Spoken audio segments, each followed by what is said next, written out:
지구상에는 나라가 한 270개인가 80개국이 된다고 하고 각 사람의 삶이 다 다릅니다.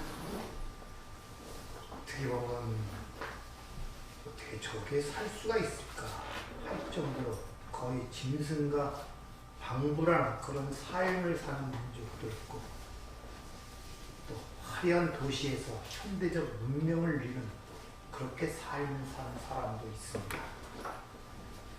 다 사는데 오늘 이 세상에서 여기에 사는, 그러니까 자기 나라에 사는 사람들은 자기 나라에만 관심이 있어요. 그리고 자기 나라에서만 배운 걸로 자기 나라에서의 기준과 모든 것을 따라갑니다. 저기 네팔이나 이런 데 사는 사람이 있단 말입니다. 그들의 삶을 판단할 때 우리가 여기서 배운 기준과 그 근거로 그 사람의 삶이 힘들다, 어렵다 이렇게 판단을 해요.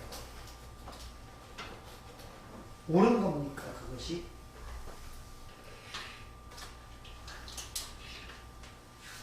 좀 더 그걸 좁혀 들어오면은 내가 태어나서 그 환경 속에서 배우고 경험하고 체험된 것이 나를 만들어서 그것이 모든 선택하는 데 있어서 판단하는 데 있어서 기준이 돼요. 그러니까 항상 판단의 기준과 근거는 나란 말이에요. 나라는 것이 얼마나 무섭냐 하면은 그걸 잘 알아 그러거든요. 그것을 하나님이 죽여야 된다는 것입니다. 그거와 하나님은 양립할 수가 없다는 것입니다.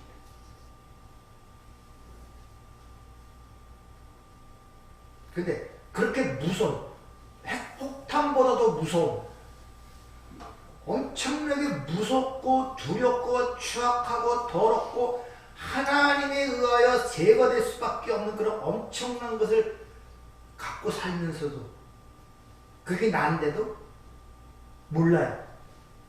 두려움이 없고 불안함이 없고 공포가 없어요. 나에 대한. 여러분의 자신이 두려워본 적이 있습니까? 내 자신이 왜 이렇게 이렇지? 너무 무서워 본 적이 있습니까? 왜 이렇게 사악하지? 내 안에도 이런 게 있었나? 네? 그 두려움을 느껴본 적이 있습니까? 내 자신에 대하여. 내가 너무 싫어.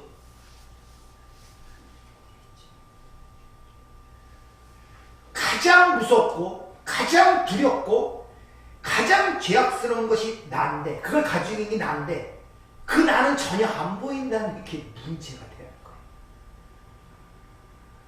그걸 제거해야 되는데 그냥 치명적 질병이라는, 영원한 사망이라는 그 질병적 원인을 내가 갖고 있는데 그게 안 보이는 거예요.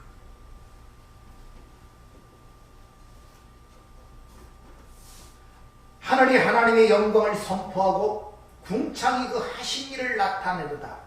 선포하다, 사파하라, 자세히 말하다, 이야기하다. 지금 이 하늘이, 이 우주라는 것이, 이 세상 만물이라는 것이 하나님의 영광, 하나님의 뜻이 무엇이고 계획이 무엇이고 그분이 누구신가를 자세히 말해주고 있다고 하고, 그분이 하신 일이 무엇인가, 이 궁창, 해와 달과 별과 우주 만물을 통하여 또한 그것을 자세하게 설명하고 알리고 있다는 것입니다.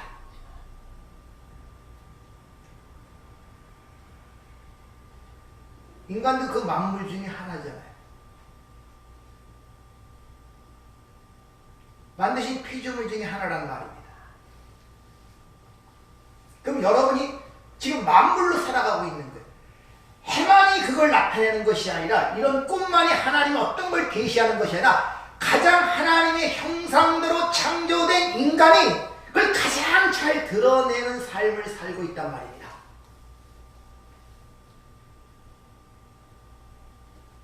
그 우리가 지금 삶을 사는 것이 그걸 드러내는 삶을 살고 있는 거예요.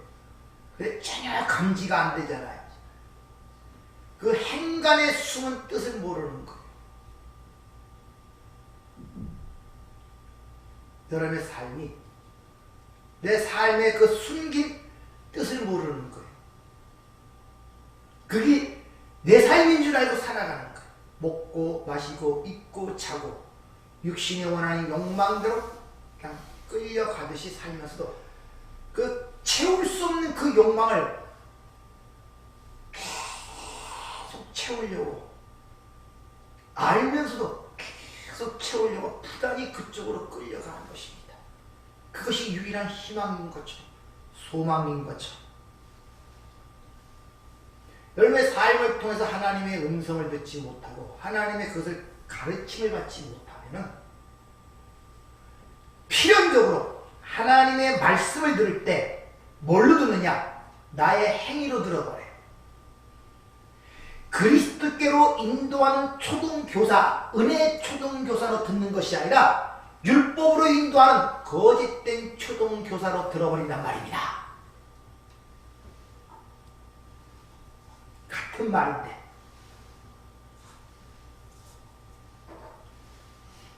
태어났고 자라왔고 때가 돼서 결혼했고 자식을 낳고 그 자식이 결혼에 떠났고 나는 이제 늙어가고 있잖아요.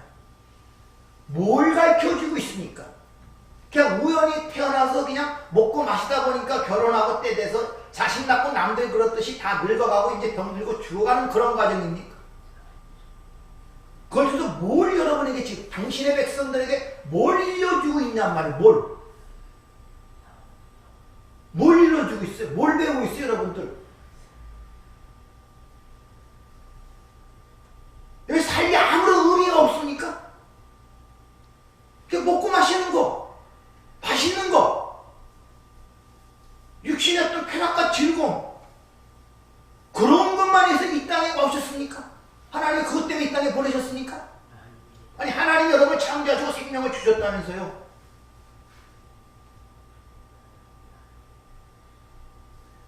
생각을 해보세요. 삶의 의미가 뭐예요 지금 여러분들? 뭘 배웠습니까?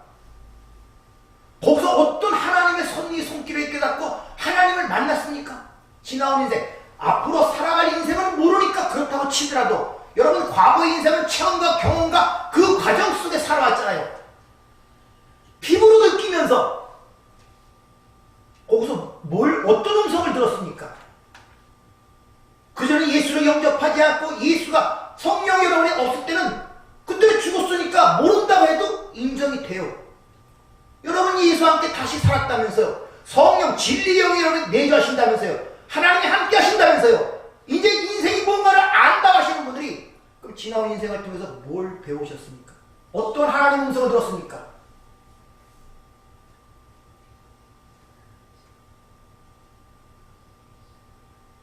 막연합니까?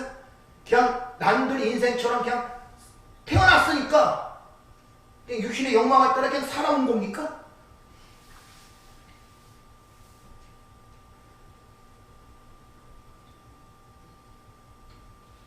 뭘 남기고 갑니까? 뭘 배우고 하나님 앞에 갑니까?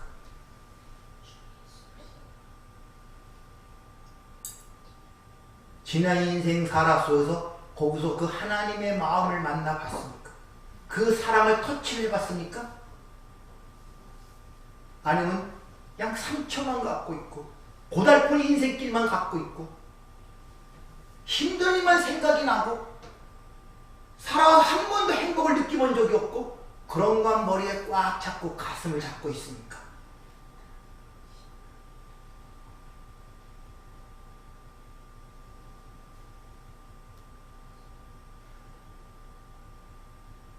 은혜가 보여집니까? 과거의 삶을 통하여? 그 사랑이 가슴속에 만나집니까? 하나님은 여전히 내 삶이 힘들고 고달프고 왜 인생이 이 모양이야? 남들은 저런데 나는 이렇고 저렇고 거기에 묶여 있습니까? 50년, 60년, 30년, 40년 참 그 험한 인생 아니에요? 뭐 남는 것도 있고 뭐 기껏해 열심히 살아왔는데 남는 건 병밖에 없잖아요. 연약한 60밖에 없고 마음의 고통뿐이 없고 여러분이 믿는 하나님이 도대체 어디가 있냐는 것입니다. 그럼 여러분 인생은 여러분 스스로 살아온 거네요. 하나님이 인도하신 게 아니네요. 여러분 예수를 믿는다고 하니까 예수님이 그 사람이 인도하시고 예수를 안 믿으니까 그 사람은 하나님이 안 인도한다고 생각하십니까? 아니 하나님이 다 창조하셨는데 하나님 없이 살아가는 사람이 있어요. 하나님이 생명을 주셨는데 하나님 없이 살아가는 게 어디 있습니까? 근데 우리는 생각은 나는 하나님 믿으니까 하나님은 내 인생을 인도하시고 안 믿는 자니까 하나님이 저도 내버려 두신다? 아 근데 내버려 둔 자의 삶이 더 행복하게 보여 어떻게 보면요. 이 말도 안 되는 소리들을 그런 생각들을 갖고 있다니까요. 하나님의 생각이 왜 그렇게 편합하고 작은지 몰라요. 아냐 모르나지 어느 한 인간도 하나님의 은혜 없이 존재할 수 있는 만물은 하나도 없습니다. 네. 하다못해 지렁이 하나 개미 하나 하나님의 은혜 없이 존재하는 것은 세상 그래서 하나님을 창조주로 하시는 것입니다. 네. 여러분 그럼 그들과 산자와 죽은 자 그들은 죽은 자니까 모른다고 치더라도 산자는 우리는 구석구석마다 그 손길을 봐야 되고 구석구석마다 삶의 부름보다 그 말씀을 들어야 되고 가는 곳마다 하나님의 사랑과 은혜를 맛보고 가슴을 만드는 이런 것들이 우리 삶 속에 체험되어야 되지 않겠냐 말입니다. 네.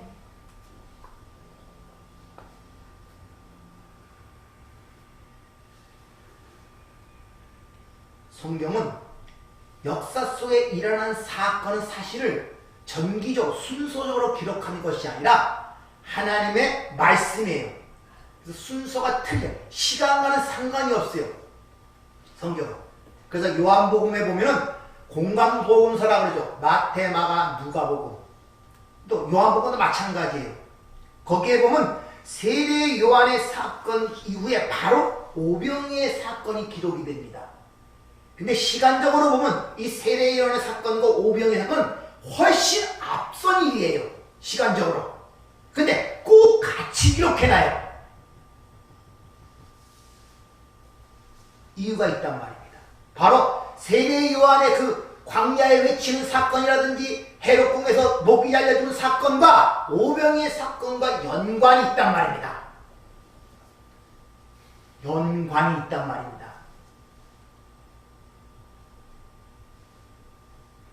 세상에서 이건 나비 효과라 그러나?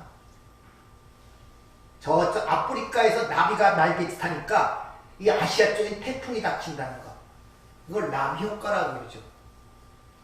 이 지구상에 있는 모든 인간들은 전부 다 한 아담이라는 혈통 속에 태어난 족속들입니다. 하나의 하나, 하나에서 나오고 번진 것이란 말입니다. 그렇기 때문에 어느 하나도 그 타격이 전체에 영향을 미칠 수 있다는 것을 여러분이 인지가 돼야 돼요. 좀 더 가까이 나가보면은 여러분의 가정도 마찬가지고 이 사회도 마찬가지고 이 나라도 마찬가지예요. 저와 나는 상관없는 일이 세상에는 하나도 없어요. 그래서 하나님이 궁창에 그 하신 일을 나타내도다 하면서 날은 날에게 말하고 밤은 밤에게 지식을 전하는데 언어도 없고 들리는 소리도 없대 그 말씀이 땅 끝까지 이른다는 그 말씀을 하고 있다는 것입니다.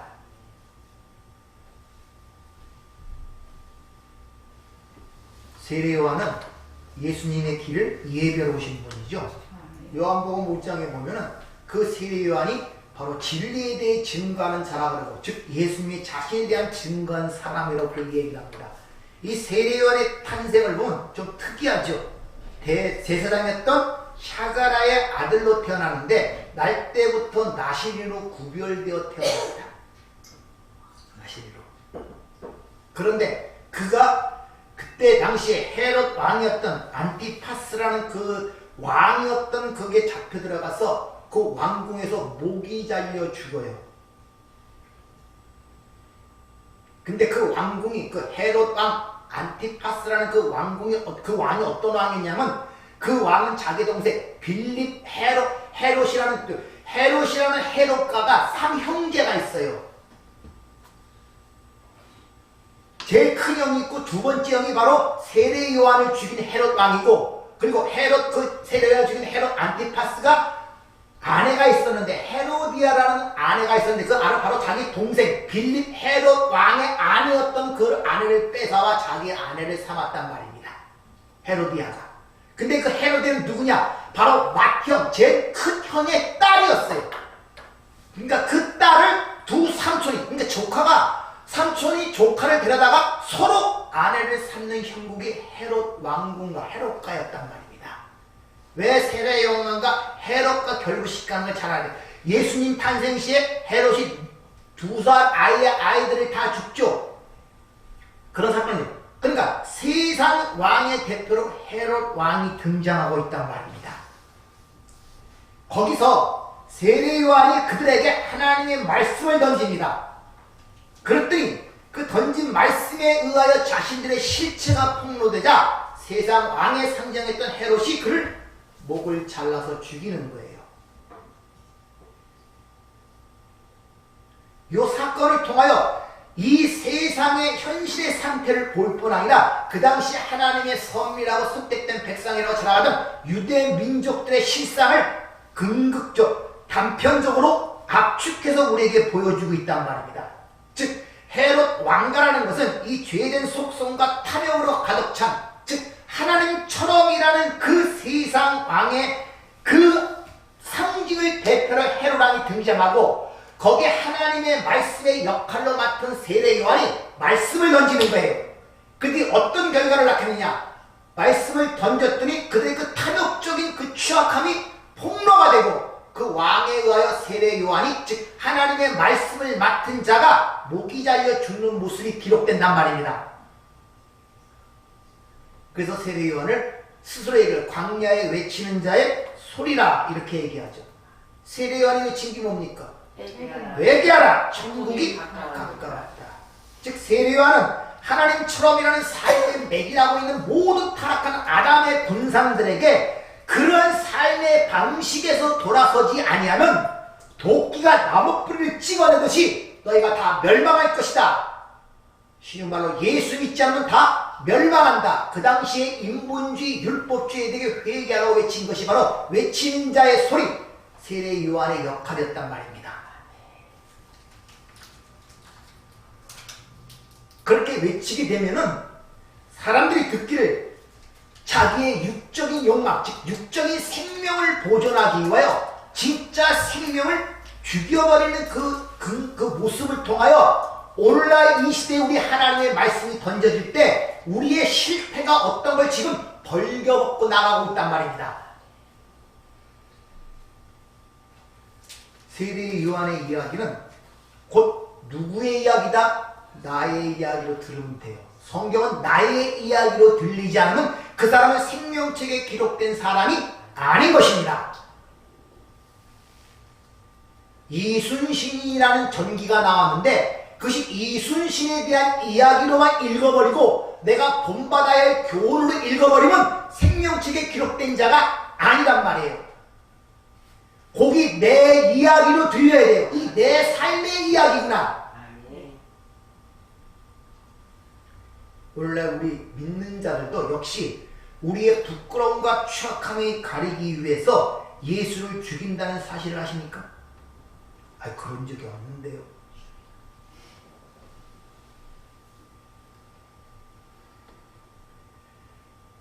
하나님은 성도의 인생에 개입하셔서 그들의 불가능함과 부정함을 계속해서 폭로를 시킵니다. 하나님의 말씀을 검이라고 표현하는 것은 일단 들어가면 수술이 시작이 돼요. 폭로가 된단 말입니다.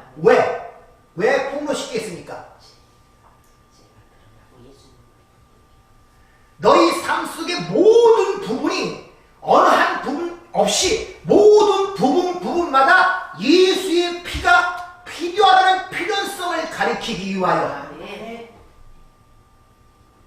그래서 하나님이 그걸 개입하셔서 폭로를 시키네.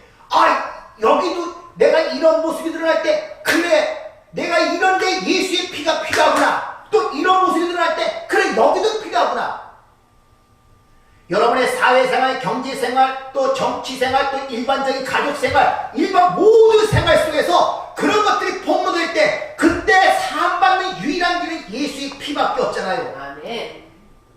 그래서 성도의 인생은 예수의 보혈 속으로 녹아들어가는 것이 성도의 신앙생활이란 말입니다. 아멘.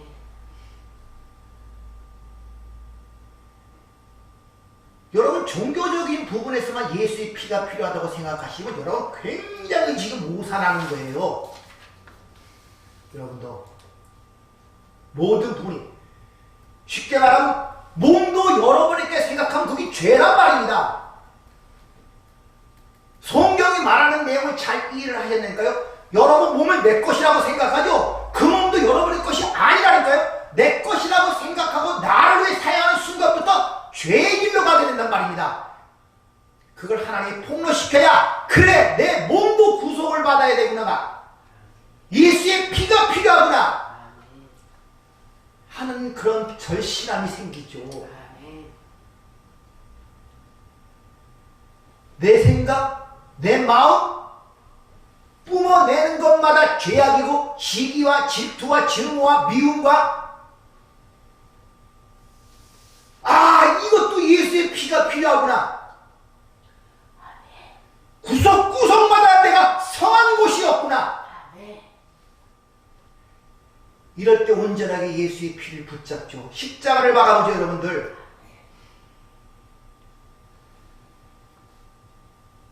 구원은 전인적 구원이에요, 여러분들.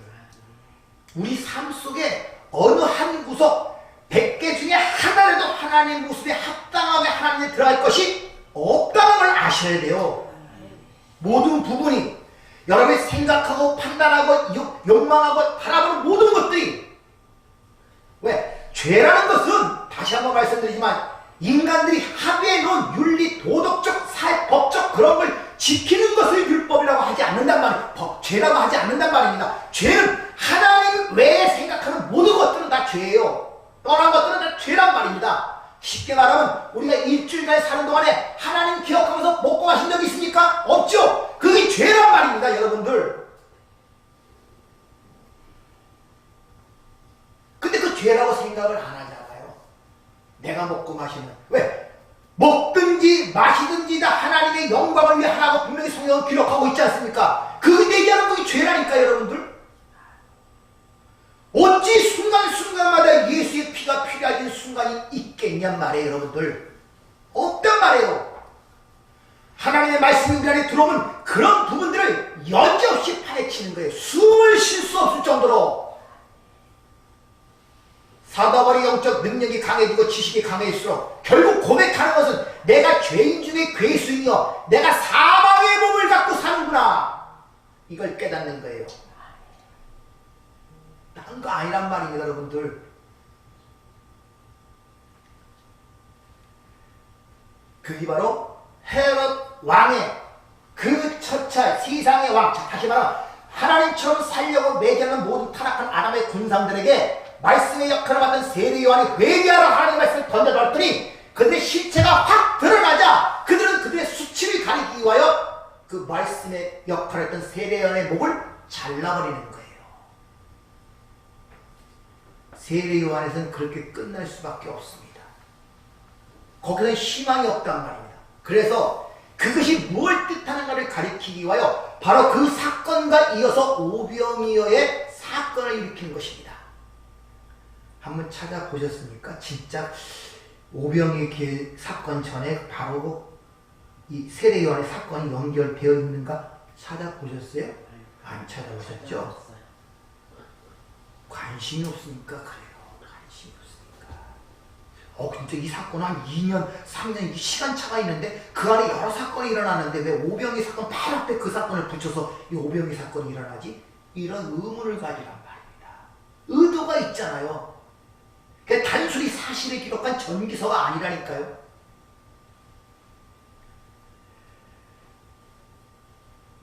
그러니까 전자, 즉 왕궁에서 헤롯에 대한 이야기는 육적 아담의 본질을 폭로해내는 그림이라면 후자, 광야, 빈들에서 오병의 사건은 하나님의 열심에 의하여 그들을 구원해내는 하나님의 복음이 무엇인가를 가리키는 것이 오병이의 기적이란 말입니다. 이 목이 잘리는 그 사건과 오병이의 기는 사건이 누구 안에서 일어난다? 여러분 안에서 지금 그게 일어나는 거란 말입니다.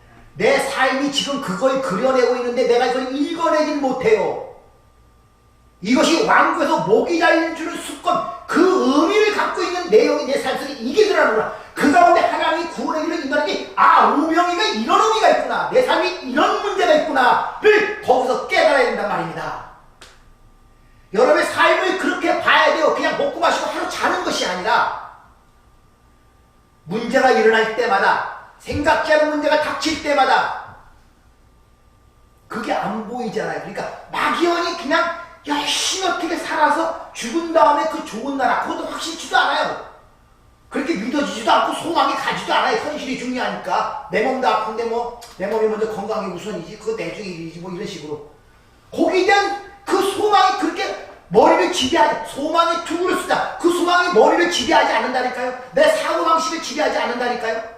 내 가치관을 지배하지 않는다니까요. 그 하나님 나라가. 그러니까 막연히 그냥 죽어서 가야 할 나라, 내가 몸을 누여야 할 나라, 이 땅의 모든 걸 쉬고 가야 하는 나라, 하나님 나라가 지금 임하여 너희 안에 있다고 하는데 그렇게들 생각들 하고 살아가시는 거예요. 소망이 없는 거죠. 왜? 현실의 삶 속에서 그 문제라는 그런 하나님의 것들을 취득을 못하니 어떻게 내가 그 소망이 자라날 수가 있겠습니까? 환난을 인내를 연단을 증거와 그를 보여주고 그것이 소망을 이룬 줄 알기 때문에 내가 환난 가운데서 즐거워한다는 로마서 5장의 말씀이 바로 그런 의미란 말입니다. 여러분 환난 가운데 그 증거를 찾아고 하나님의 그런 증거를 보여줍니까? 그게 보여줘야 소망이 더 확실해지죠. 이 땅에 생각하는 것들은 피해야 할 장애물로 생각되는 거예요. 나에게 오지 말아야 할 일이 온 것으로 생각되는 거예요. 그 일이 그렇게만 보인단 말입니다. 여러분 삶 속에서 오병의 기적을 보면 빈들이라고 그러죠. 그것이 에레모, 즉 광야란 뜻입니다. 메마른 곳, 광야. 거기서 오병의 사건이 나요. 세례 요한이 어디서 외쳤습니까? 광야에서 외쳤죠. 그러니까 오병의 사건과 광야에서 외친 사건이 같은 어떤 연관성을 갖고 있다는 것을 우리에게 보여주고 있단 말입니다. 즉 예수님은 그렇게 왕궁에서 다 그렇게 살아요. 자신이 하나님처럼 살라 그러고 자신의 행복과 만족과 자신의 야망을 사는 모든 자들, 그게 왕궁, 헤롯 왕궁에 항의하는 내용이란 말입니다. 거기서 다 하나님의 백성들이 죽어야 되는데 거기서 그들을 일부를 끌어내는 거예요. 선택된 백성들, 예정된 백성들을 당신의 백성들을 이끌고 광야로 가는 거예요. 주님께서 지금 그런 상징적 의미가 거기 있단 말입니다. 그리고 그들을 광야로 끌어내서 앞에서 주님의 오시는 길을 예비한 세례 요한처럼 외치는 자의 모습으로 만들어간단 말입니다. 왜? 주님 다시 오시는 길을 예비할 자가 필요하기 때문에. 그러니까 저와 여러분 주님 다시 오시는 길을 예비하는 자로 지금 이 땅을 살아가고 있는 거예요. 여러분들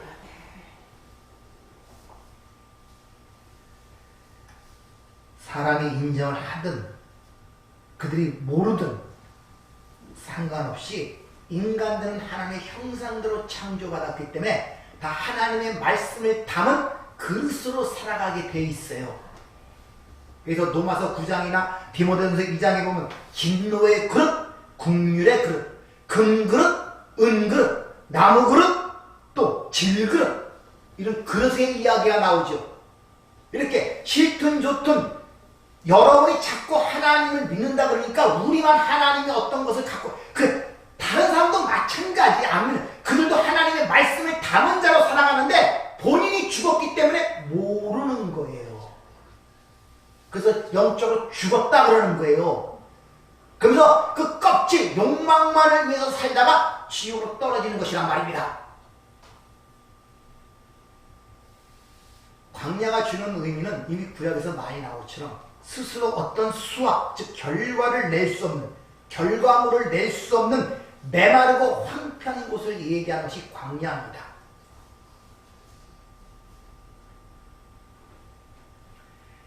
세례 요한이 죽은 헤롯의 왕궁과 아무것도 없는 광야라는 것이 영역적으로 역사성에 따르게 보여지지만 그것이 같은 곳이에요.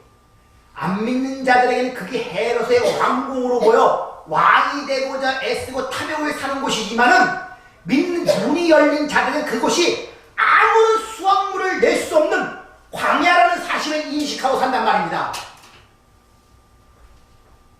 그러니까 여러분들이 지금 이 세상을 과학문명이 발달되고 뭐 우주선이 튀고 막 엄청나게 풍요롭고 이런 세상을 살고 있지만 실제 하나님께 받아들일 열매를 하나도 낼 수 없는 메마른 광야라는 사실을 현실을 봐야 된단 말이에요. 이 세상을 볼 때 내가 이 세상에 취할 것이 있는 세상으로 보는 것이 아니라 버려야 할 것이고 여기서 진정 하나님께 내놓을 것이 없는 세상임을 알아야 된단 말이에요. 여러분들 이 세상을 볼 때 따로 있는 것이 아니라 그것이 내 안에 있단 말이에요. 여러분들 근데 여러분이 그런 헤롯 왕궁이 있다는 사실을 어떻게 끄집어냅니까? 말씀에 검이 들어가야 되는 거예요. 그래서 외치는 자의 소리로 만들기 위하여 왕궁에 있던 당신의 백성들을 빈들로 이끌어내어 오병의 기적을 통하여 하나님이 말씀을 하고 계시단 말입니다. 자, 세례 요한이 왕궁에서 세례 요한이 광야에 살 때 모습이 좀 특색이 있습니다. 광야에서 살 때 낙타, 토롯을 입고 메뚜기를 먹고 석청을 먹고 살았다 그러죠. 낙타 뭐 생각나는 거 없습니까? 다 까먹었어요. 다 설교 다 까먹었어요. 바늘 끼러 낙타는 바늘 끼러 들어가지 못한다는 주님의 천국 비유를 생각이 나야죠. 여러분들 부자가 하나님 나라에 들어가기는 낙타가 바늘길을 들어가는 것보다 힘들다. 그러니까 하늘나라에 들어가지 못하는 모든 그 특징을 함축하여 낙타라고 표현하고 있단 말입니다. 왜? 그 당시엔 거기서 가장 큰 동물이 낙타였기 때문에. 그러니까 낙타 털어서 입었다는 무슨 말입니까? 하나님 나라에 못 들어간단 말이에요. 메뚜기는 뭡니까? 구약에 나올 때 항상 재앙과 기근이 가져오죠. 하나님의 징벌로 주어지는 게 메뚜기 때 아닙니까? 십계명에 애굽에서 10가지 재앙 중에 메뚜기 재앙이 있었잖아요. 석청, 거친 꿀, 꿀은 말씀을 상징하거든요. 거친 꿀, 메마른 꿀, 잘못된 말씀. 그 현재 세례 요한이 입고 있고 먹는 그 모든 걸 지금 통하여 그 당시에 그 대제사장의 아들이었기 때문에 이스라엘 백성의 전체 영적 실패를 그렇게 표현하고 있는 거예요. 너희들이 천국에도 못 들어가고 하나님의 재앙 가운데 있고 잘못된 말씀을 전하고 있다는 것을 자기가 낙타 터널을 입고 메뚜기를 먹고 석청을 먹는 모습을 다 상징적으로 보여주고 고발하고 있단 말입니다. 어디서? 광야에서. 너희들은 왕궁처럼 살려고 하지만 거기가 바로 광야고 하나님 나라에 들어가지 못하고 재앙 가운데 있고 잘못된 말을 듣고 있는 것을 세례 요한의 그 삶의 모습을 통해 상징적으로 그렇게 보여주고 있는 것이 세례 요한의 모습이었단 말입니다. 그런 빈들로 당신의 백성들을 데리고 와서 주님이 너희들 애쓰고 힘들게 살았잖냐? 그럼 너희들 먹을 것을 한번 내놔봐. 너희들이 먹을 것을 주라 그러죠? 배고픈 자들이 많으니까. 그 너희들 먹을 거 한번 수거해서 내놓은 것도 내놔봐. 뭘 내놓습니까? 보리떡 5개와 물고기 2토막 내놓잖아. 그들의 실상이 그거란 거예요. 남자만 5,000명이 되는 그들이 수고하고 애써서 살아온 결과 보리떡 5개와 물고기 2토막밖에 없더란 말이에요. 그게 실상이란 말입니다. 보리떡은 성경에서 부정한 것을 상징합니다. 가늠한 여인이 제사를 드릴 때 보리떡을 제물로 바치겠던 것입니다. 그리고 보리떡은 짐승의 먹이였어요. 그러니까 가늠한 여인이 보리떡을 제물로 바치는 이유는 나는 짐승도 못한 티끌이 나는 신앙적 고백이 그 안에 담겨 있었단 말이에요. 그리고 물고기는 블레셋 군들이 섬긴 다곤신, 물고기가 뭘 뜻했습니까? 그러니까 이해가 안 되는 거예요. 오병의 기적 같은 것들이. 물고기가 뭐죠? 난태생, 부정한 것, 심판받을 것, 번성과 번영을 통하여 자신의 왕국을 이루고자 하는 그 물고기의 생태를 빗대어서 그렇게 얘기를 하고 있지 않습니까? 물고기는 난태생이란 말입니다. 근데 모든 신동물은 다 난태생이에요. 부정한 것이란 말이에요. 물고기가 상징하는 게 그거예요. 그래서 다곤신이 바로 물고기 형상. 왜? 다산을 통하여 자신의 왕국을 축적하려는 것이 물고기의 특징이거든요. 그러면 성경에서 보리떡은 부정하고 가늠한 년이 드리는 그런 떡이었고 물고기도 그런 의미가 갖고 있다.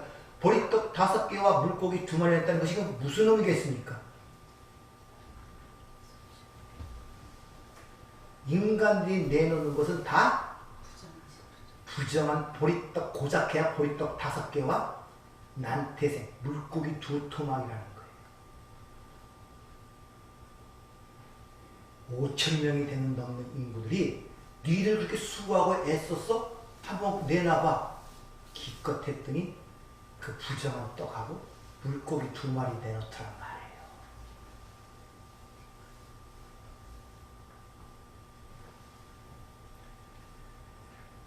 즉 선악과를 입에 물고 하나님처럼 살고자 노력하는 모든 타락한 인간들이 내어놓는 열매라는 것이 고작 짐승의 먹이만도 못한 보리떡과 그리고 부정한 난태생 2토막밖에 없었단 말이에요. 이게 우리 실상을 폭로시키는 거예요. 너희들이 먹을 거를 주라.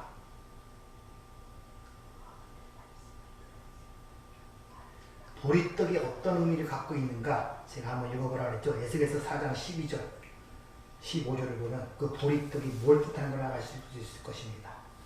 나는 그것을 보리떡처럼 만들어 먹되 그들의 목전에서 인분풀을 피워 구울지니라. 또 여호와께서 이르시되 내가 여러 나라들로 쫓아내어 흩어버릴 이스라엘 자손이 거기서 이같이 부정한 떡을 먹으리라 하시기로 내가 말하되 아하 주 여호와여 나는 영혼을 더럽힌 일이 없었나이다. 어려서부터 지금까지 스스로 죽은 것이나 짐승에게 찢긴 것을 먹지 아니하였고 가증한 고기를 입에 넣지 아니하였나이다. 여호와께서 내게 이르시되 보라 쇠똥으로 인분을 대신하기를 허락하노니 너는 그것으로 떡을 구울지니라. 또 이스라엘 백성들이 하도 패역해갖고 바벨론 포로로 보내셨습니다.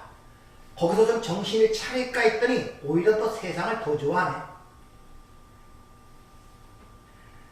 그런 이스라엘에게 부정한 떡, 여기서 분명히 얘기하죠. 보리떡, 부정한 떡을 만들어 먹는데 인분에 부어 먹으라. 사람의 똥에 부어 먹으라는 것입니다. 사람의 똥. 그 원어로 보면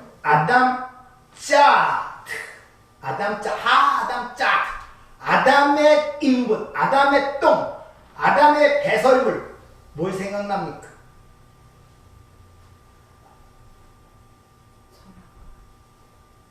선악과 생각나잖아요. 선악과 따먹고 선악의 주체제가 된 거. 거기서도 무슨 말이냐? 너희 부정한 보리떡을 인분에 부어 먹으라는 이 뜻은 니들이 생각하는 율법대로 한번 행해봐 이런 뜻이란 말입니다. 그들이 하는 말이 우리는 영원상 정결하여 잘못한 게 없대요. 바리새인처럼 너는 세리와 같지 않습니다. 넌 저 가늠한 여인과 같지 않습니다. 이런 말이란 말입니다. 우리 영혼을 더럽게 하는 일이 없거늘 어찌 인분에 구워 먹으랍니까? 그러니까 주님이 또 예수님 하나님 뭐라 그럽니까? 그러면 쇠똥에 구워 먹으라는 거. 소똥. 가축의 배설물에 구워 먹으라는 것입니다.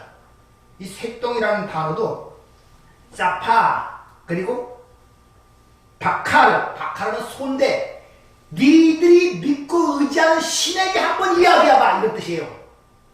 소가 그 당시에 엘로힘 상징하는 그 신이었거든요. 그래서 이스라엘 백성들이 애굽에 나와서 만드는 하나님이 만드는 게 소란 말입니다. 그래, 그럼 니들이 의지하는 신에게 한번 그렇게 얘기해봐. 다시 말하면 두말하지 마. 너희는 죽을 짝밖에 안 된다는 소리예요. 인분에 구워 먹으라 했더니 우리 율법을 다 행했다는 거예요. 깨끗하다는 거예요. 그럼 소똥에 한번 구워 먹어봐. 니들 믿는 신에게 한번 의지해봐. 그런 뜻이란 말입니다. 즉 선악과를 입에 물은 인생들이 수고하여 만들어낸 것은 인본에 구워낸 것에 불과하다. 사람 똥에 구워서 한 것에 불과하다는 것입니다. 그러니까 한마디로 말하면 이 역사 속 인간들이 열심히 구축하는 모든 것들은 다 뭐라고요? 똥이라요, 똥! 이런 말 안 들어봤죠, 여러분들? 왜? 그러면 자존심이 상하니까 얘기를 안 해요. 여러분, 입으로 온갖 좋은 것들 다 먹죠. 고기 먹고 좋은 거 다 먹죠. 결국 뭘로 결론 지어집니까? 아, 똥으로 나오잖아요, 여러분들. 보석으로 나옵니까? 좋은 거 먹었다고? 삶 속에 하나님의 진리가 다 있다니까요. 아무리 좋은 거, 뭐, 노경이니, 뭐, 이 산삼이 다 배불리 먹고 그거 해도 결국 화장실에 두서 누우면은 냄새나는 똥이에요. 그 자기가 만들어내놓고 그걸 또 안 좋아해요, 또. 신기하죠? 자기가 만들어낸 거에 그 누가 다시 딴 사람이 만들어냈으니까 자기가 온갖 좋은 걸 다 먹고 자기 몸을 다 먹은 다음에 결국 만들어 밖으로 내놓는 것이 똥인데 자기가 만들어놓고 자기가 보기 싫어해요. 냄새도 맡기 싫어하고 사람이 그렇단 말입니다. 자기 마음이 더러운지는 몰라요. 인본주의, 율법주의 아래 살던 사도 바울이 그 아래서 행하던 모든 것을 다 뭐로 얘기합니까? 배설물, 똥이라고 얘기하잖아요.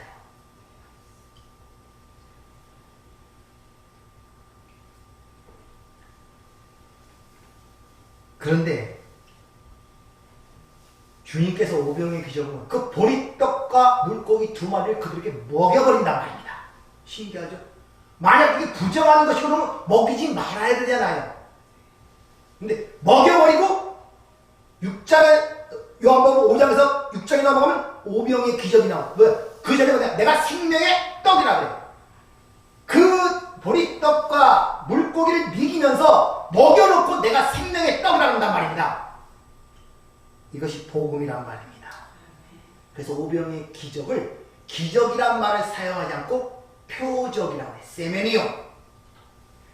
눈으로 보이는 나타난 것은 그 보이는 것으로 말미암은 것이 아니라 보이지 않는 것으로 말미암다는 히브리서 말씀처럼 그 기적이 나타난 그 현상이 가리키는 메시지가 있단 말입니다. 이걸 표적이라 그래요. 징조, 세메니오. 사람들은 그걸 통하여 그 보이지 않는 가리키는 것을 보는 것이 아니라 눈에 나타난 것만 본단 말입니다. 이게 껍질만 본다는 거예요. 그래서 예수를 믿는다면서 전부 다 누가 믿느냐? 로고스, 육으로 나타난 예수만 믿는 거예요. 쉽게 말하면 2000년 전에 나타났다 없어져 버린 육신의 예수. 그거만 붙잡고 앉아갖고 어떻게 하든지 눈에 안 보이니까 만들어내갖고 십자가 만들어놓고 뭐 살 만들어놓고 그림 그려놓고 거기에서 기도하고 액을 먹고 하고 있단 말입니다. 이것이 육신의 예수를 붙들고 있다니까 이것이.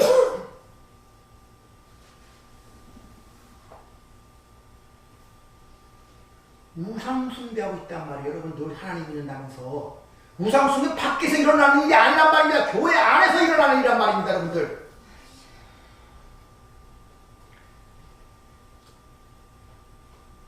따라서 이 오병의 기적은 예수님이 기적을 일으켜서 세상 사람들의 배를 불리셨다는 외연적 표피적으로만 봐서는 안 된단 말이에요. 그러니까 이걸 그냥 표피내가서 예수 믿으면 그냥 뭐 튀겨서 뭐 몇 배를 튀겨준다 막 해갖고 막 이게 얼마나 부흥감사들이 이런 말씀들을 많이 사용합니까? 왜 그 부정한 성경은 분명히 보리떡을 부정하는 것이라고 물고기를 그 분명히 선언하고 명시해 놨잖아요. 근데 그걸 왜 먹이시고 그거 많이 먹는 부정한 거 많이 먹는 게 복입니까? 아니잖아요. 상식적으로도. 근데 아무런 생각 없이 받아버린다니까요. 무조건 많이 소유하고 많이 먹으면 행복하다는 이 기본적 특성들이 있기 때문에 그래요. 하나님 그 성경은 부정한 것을 먹지 말아야 되는데 왜 그걸 먹여놓고 자신이 생명의 떡이라 하느냐? 그 메시지를 읽어내야 된단 말입니다. 행간에서. 여러분의 삶을 아침부터 늦은 시간까지 다양한 모습으로 살아갑니다. 그 안에 담긴, 그 속에 담긴 행간에 담긴 것을 여러분이 읽어낼 줄 알아야 돼요. 그것을.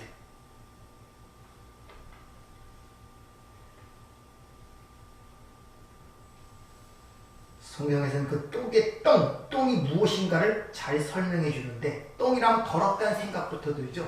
자, 그것을 보면 말라기야 2장 3절에 보면 구약 성경의 마지막 책입니다.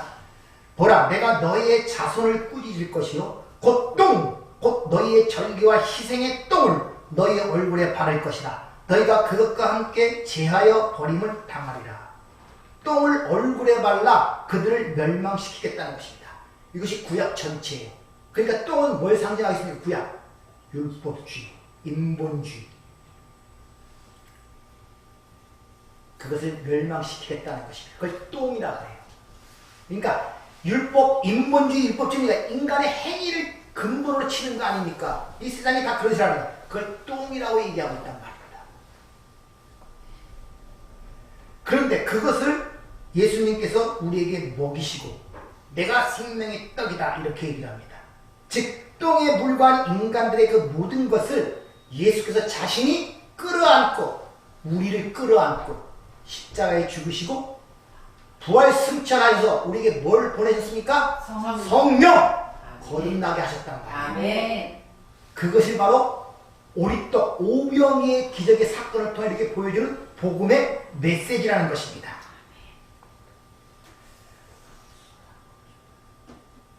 그럼 그 떡을 먹고 부정한 떡을 먹고 그 생명의 떡으로 살아가는 우리들, 예수와 함께 죽고 예수와 함께 부활한 우리들은 어떻게 살아야 되느냐를 가리키기 위해서 광야에 외치는 세례 요한의 이야기가 바로 오병의 앞에 기록이 되어 있는 거예요. 왕궁에서 죽는 모습과 함께 여러분들을 외치는 자의 소리로 만드는 거예요. 아멘.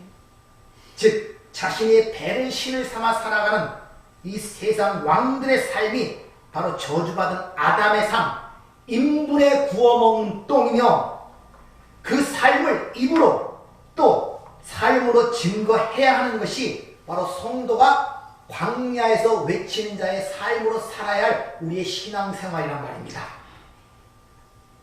근데 이 세상 왕들 추구하는 이 세상에서 어떤 모습으로 결론 나냐? 세례요한처럼 목이 잘려 죽는 거란 말입니다. 예수처럼 십자가에 못 박혀 죽는 것이란 말입니다. 이 세상의 인생 영광을 받는 것이 아니라 칭찬과 박수를 받는 것이 아니라 여러분 신앙생활이 돈독해지고 그거 하면 주위에서 여러분 칭찬할 것 같이 절대 그렇지 않습니다. 여러분이 신실하게 하면 할수록 악은 더 악랄하게 드러난다는 것을 아셔야 됩니다. 그러니까 안 믿는 자들의 대가를 바랄 생각을 하지 마세요. 그런 실수를 하지 마세요. 내가 예수님 때문에, 내가 예수의 사랑 때문에, 말씀 때문에, 예수님 때문에 어떻게든지 나를 죽이고 대접을 하고 그걸 해주면 그 사람이 언젠가 변화가 돼서 그 사랑을 보고 나에게 돌아올 거야. 사람 돌아오는 것은 하나님의 은혜 외에는 없다는 걸 아셔요. 아멘. 야에 그런 생각부터 안 하는 것이 여러분이 시험에 들지 않지, 그런 생각으로 하게 되면 반드시 시험 들게 되어 있습니다. 따라서 그런 세례 요한의 삶이 또 광야에서 오병이의 그런 삶이 지금 우리 안에서 같이 일어나고 있다는 식으로 그 관점에서 여러분의 삶의 구석구석을 봐야 돼요. 어떨 때는 내 안에서 애국이 보여지기도 하고 어떨 때는 광야가 보여지기도 하고 어떨 때는 약속의 땅에 들어간 것 같다고 이런 갈등과 의문의 질문이 계속 왔다 갔다 하는 게 올바른 성도의 신앙생활이란 말입니다. 그러면서 하나하나 정리가 되는 거예요. 왜? 그 삶의 경험을 통하여 이게 애국이란 성령의 애국을 표현한 것이 이런 내용이었구나. 내가 여기서 예수의 피로 나를 떠나를 깨달아질 때 그것이 소멸되어지고 광야라는 것이 이런 것이구나. 내 삶을 통해 깨달을 때 그것이 소멸되어지고 약속의 땅이 무엇인가를 내 삶을 통해 깨달을 때 이것이 하나님과 함께하는 평강의 삶이라는 것이 이런 것이라는 것이 이해가 된단 말이에요. 여러분이 이 장소에 살다가 이 장소로 옮겨주니까 여기 하나님 나라는 이런 게 아니란 말이에요, 여러분들. 월세방에 살다가 전세방으로 옮겨주니까 이게 하나님 나라라는 것이 아니란 말입니다, 여러분들. 초망이나 궁궐이나 다 하나님 나라라고 찬송가도 있잖아요. 그런 식으로 여러분의 삶을 보시면 절대 안 된단 말입니다. 그러니까 우리는 인생 내내 하나님의 말씀이 우리 안에 들어와서 우리가 계속 내어놓는 보리떡, 물고기, 이런 것들을 계속 쏟아낼 수밖에 없어요. 왜? 육의 몸을 갖고 있기 때문에, 죄의 몸을 갖고 있기 때문에. 곤고한 자가 그러잖아요. 사도 바울도 끝까지 그 신과까지 모두 마찬가지예요. 그러나 계속 쏟아내는 가운데서 예수님께서 그걸 다 가져가시고 우리에게 대신 하늘의 생명, 하늘의 만나로 채워주시는 것이 신앙생활이란 말. 이걸 맛봐야 돼. 이걸 여러분들이 이같이 예수 그리스도의 십자가로 결론 나지 않는 모든 성경 해석은 우리를 다시 율법으로 이끌어 들어가게 되어 있단 말입니다. 예수를 믿는 믿음으로 이끄는 초등교사가 아니라 다시 율법으로 이끄는 소경이 된 초등교사가 되어 우리를 다시 율법 아래로 잡아오는 거예요. 그래서 베드로 사도가 성경은 사서로이 풀 것이 아니니라 얘기하는 것입니다.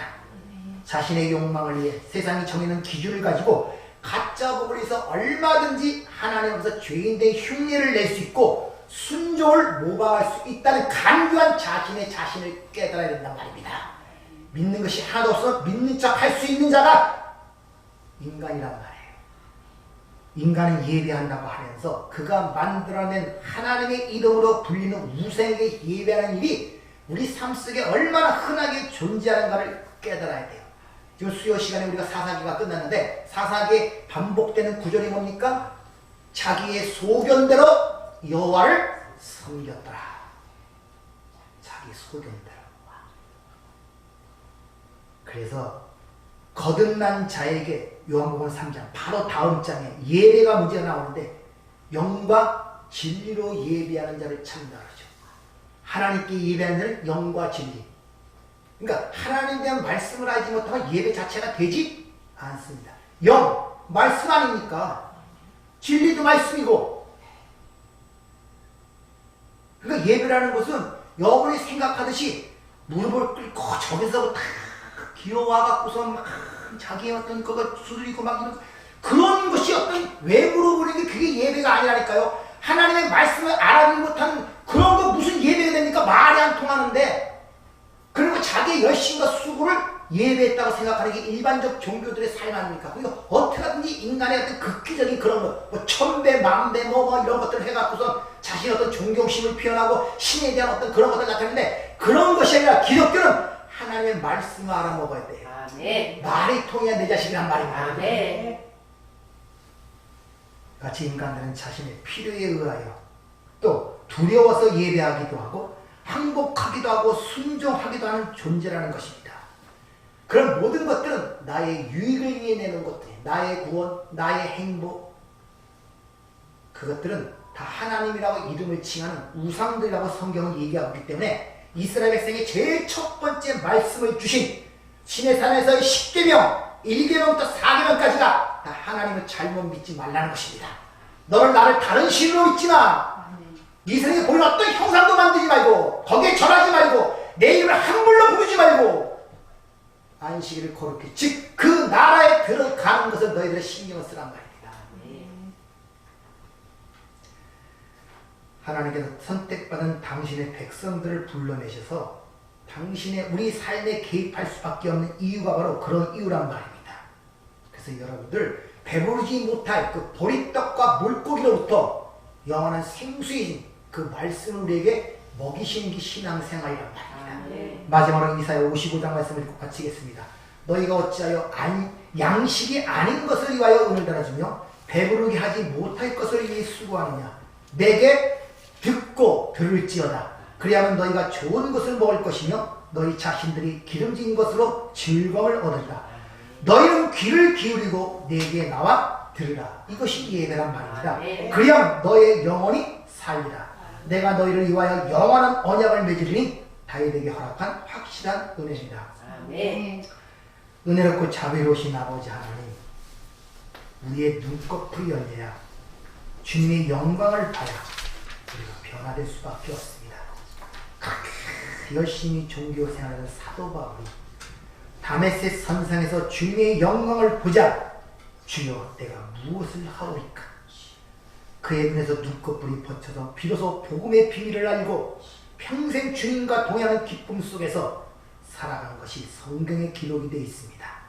아버지, 마지막 때 외치는 자의 소리로 저희를 부르셨사오니 우리에게 말씀을 주셔서 말씀을 다룬 올바른 그릇으로 입으로 삶으로 이 복음을 전할 수 있는 저희가 될 수 있도록 은혜를 허락하여 주시옵소서. 예수님 이름으로 기도하옵나이다. 아멘.